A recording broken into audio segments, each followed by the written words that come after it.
standpoint for each of us. It will shift if we allow it. We can change it if we are able. What seems right can be wrong if left the same, when all the world is altered. Hi, I'm with Nate and Dan with the game Standpoint. Who wants to tell me about it then? Do you go first? So Standpoint is a first-person puzzle platformer, kind of similar to Portal and VVV, BVV. If you combine the two and they had a baby, that would be Standpoint. Yeah, so basically the core mechanic of the game is you can click on any of the walls and gravity falls in that direction. But your game is also really narrative driven. You've got this narrator in your ears, and she's basically, the game's based on grief and loss, and she's gone through this experience, and there's been this loss of some kind. You've got to infer and work out what the story and what's actually happened. So the puzzles, is there something you got to find, or you got to just solve like a get to the end puzzle, or? It's like navigating through a labyrinth with a load of obstacles. So kind of like a platform in the way that you get to the end of the level, but as you go through, there's always the narrator in your ear talking to you, kind of like, and everything she says is reflected in the design of the puzzles that you have in front of you. Exactly. So the 5 levels in the game are 5 stages of grief. So you've got denial, anger, bargaining, depression and acceptance, and they're all themed with puzzles that reflect what's going on in the story. So denial is all about blocked access and things that aren't what they seem, and bargaining is all about kind of item-based kind of mechanics, and anger is more about the platforming kind of things that are dangerous to you and you've got to try and avoid. Nice. Can you die in this game? You get reset if you hit the orangey bits. You can see one there. But it's much more, if you disappear and you just go back kind of a few stages, like a little bit before, there's no real kind of dying. And also you don't play an actual character. It's much more of a kind of abstract kind of world, and you're not actually a person. In fact, you're not really too sure what you are, and that's almost open to interpretation, but also part of the puzzle of the game is to try and work out what this place is and what it all represents. So fly or fall, has that got anything to do with the game? The idea of the phasing is depending on how you're looking at things, in this game you're either falling or flying, because if you're dropping down a corridor you're falling, but really if you look at it from a different angle you're flying through. So basically the game is all about your perspective, and it's quite a disorientated game. You have to really get in the zone to play it, and literally everything about the game is you can look at so many different things in different ways, and that's how we base all our puzzles.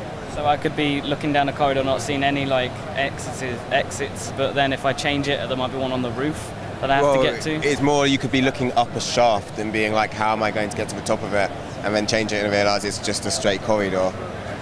So there's no default angle that you're at? No, exactly. So the world is completely fluid. There is no up, there is no down. You always have to change the standpoint. Yeah. Is it just you in the game, or is there a lot of other stuff? There is just the player character and the narrator, which may or may not be the same thing. I'm not going to say, not saying nothing.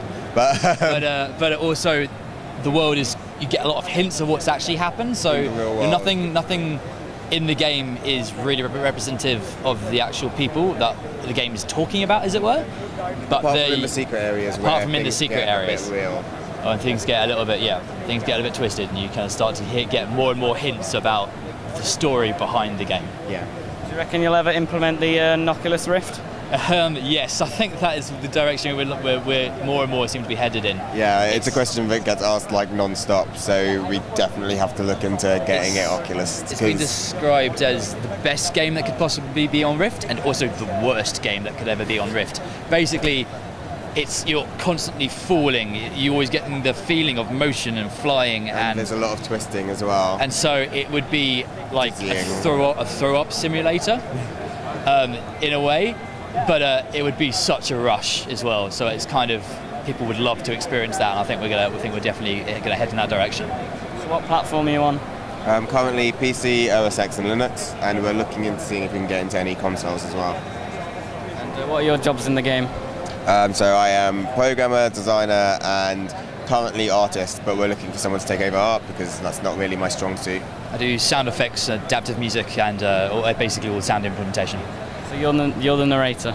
I am not the narrator. The narrator is a lovely girl named Holly, who's a voice actress who was the voice of Radio 1 for a little bit, and so we use her, and she's great. What's the next step you're going to take after you've been finished at Rezzed?